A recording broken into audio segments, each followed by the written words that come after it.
All right, hi everybody. This is Mr. Sampson, one of the assistant principals here at West Fargo High School, and I just wanted to quick go through our registration information PowerPoint that I have. That we gave informational meetings in person to the students over the past couple days here, and I just wanted to do a quick screencast so that if anybody missed it or if parents are interested in what we went over, that is available.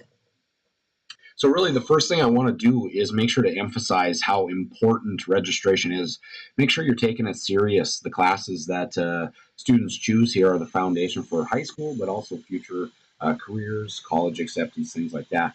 And I really want to emphasize this is that as a student and as a parent, one of your responsibilities is to ensure that you as the student are in classes you need to be successful. That's something you really got to look out for yourself. There's 1,450 students in the school, and we have a bunch of people that can help you with that. But make sure you're on top of your own schedules and make sure you're in those classes that you need to be successful here and hopefully graduate. So make sure to follow directions and also pay attention to the PowerPoint as much as possible. Um, just make sure if you missed it that you get your registration form.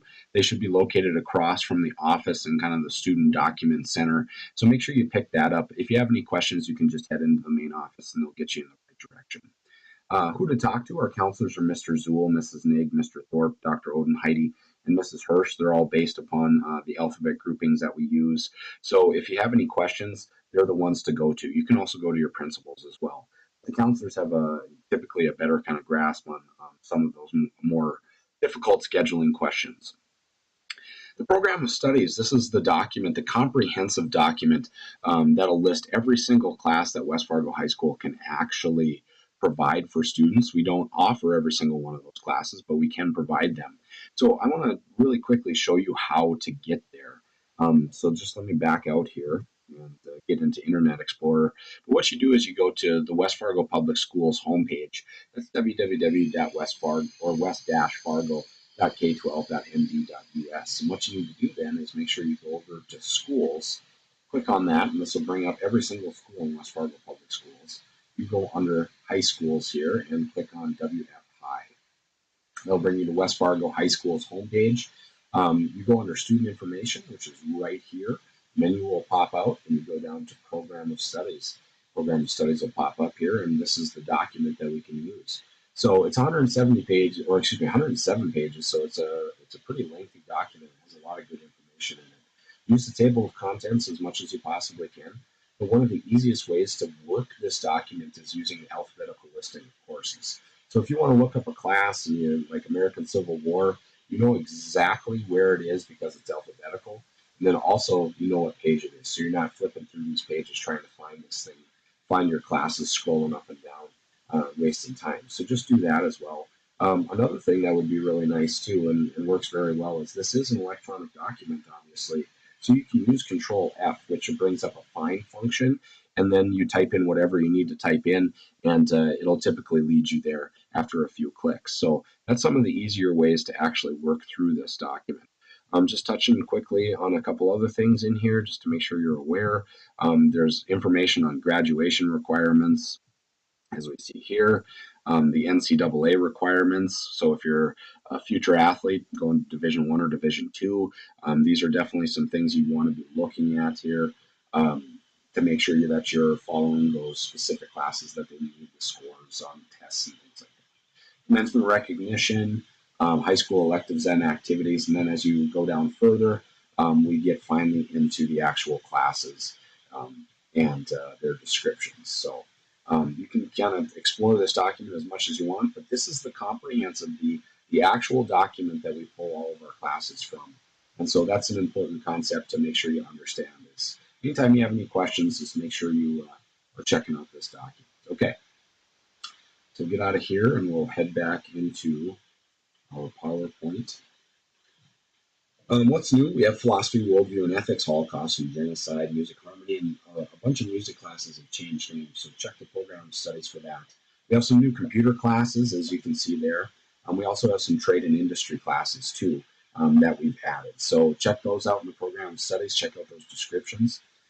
Quick overview of honors, AP, and dual credit. It's graded on a 5.0 scale, so it's one grade point above your standard high school scale. It may require additional paperwork, exams, and or assignments over the summer.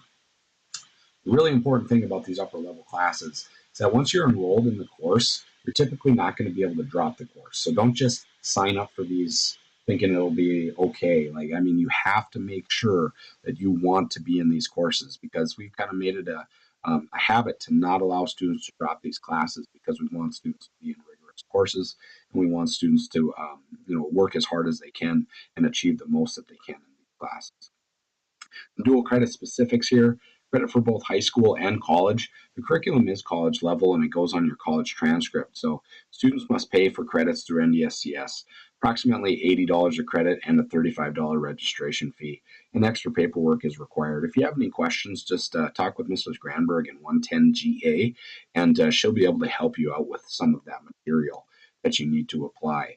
Graduation checklist: you need 23 credits to graduate, and you guys can see from there. English, you have to take it every single year. Most of the time, social studies, you have to take every single year. Some type of social studies class. Math has 3 credits, science has 3 credits, Phy-Ed 2 credits, health is a half credit, and electives have 7. That totals up to 23 credits to graduate.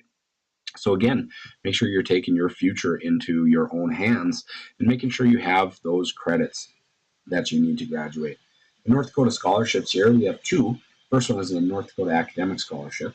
There are different requirements for this: a grade of C in each course required for graduation, cumulative grade point average of 3.0 or higher, composite score of at least 24 on ACT. And then you have to complete 1 credit of an AP course and take the exam, or a half credit of the dual credit class. Some course requirements here: you have to take and pass Algebra 2. You have to have 1 math credit above Algebra 2, 2 credits of the same foreign language or CTE series, and then 1 additional credit of fine arts or career and tech classes or CTE classes. Career and tech scholarship: 1 credit of Algebra 2, grade of at least C in each course required for graduation, and cumulative grade point of at least 3.0. The composite score on the ACT has to be 24, just like the academic scholarship. But here on the career and tech ed scholarship, you can take what's called the work keys, and you have to get at least 5 on 3 work keys assessments. Talk to your counselors if you're just hung up on the ACT score. Talk to your counselors about possibly setting up some work keys assessments for you guys. 2 credits of the CTE course of study recommended by the Department of CTE. You can check out that website. NCAA, we've kind of touched on that. Make sure you're checking with those NCAA requirements. STEM course requirements: involvements in extracurricular activities and clubs. Capstone course during senior year. This would work more towards the juniors going on into seniors. And then again, see your counselor or website for more information. Summer school: this is always subject to change. PE, certified nursing assistant, driver's education. And then we also have some courses that are only for credit recovery. These would be for students that maybe failed in English or geometry, and something along those lines. And these would be then used to recover that credit. So English 1, 2, 3, geometry, algebra 1, 2, health, world geography, world history, and U.S. history. Again, these are not guaranteed, and they fill up. So, it's important to make sure you understand to not rely on summer school. Don't assume summer PE. Remember the chemistry and physics combination if you took biology as a freshman. That's important. So if you took biology as a freshman, you have to have on your transcript chemistry and physics to make up for not having physical science. So if you took biology as a freshman, you typically will need chemistry and physics to be able to graduate. Also, summer reading is required for honors and AP English classes. So again, just like dual credit, honors, AP, all those upper level classes, there might be some extra stuff you need to do. And honors and AP English is definitely that. All scheduling decisions are made based on your selection, so make sure you're choosing classes and alternatives carefully. Review your transcript. You're going to get that at Packer time coming up here. And check the graduation checklist and scholarship with your parents. And also explore the course options. Talk with teachers, talk with principals, talk with your friends, and talk about the classes that you want to take. Registration dates: Thursday, February 4th is the juniors, Friday, February 5th are the sophomores, and Monday, February 8th are the freshmen.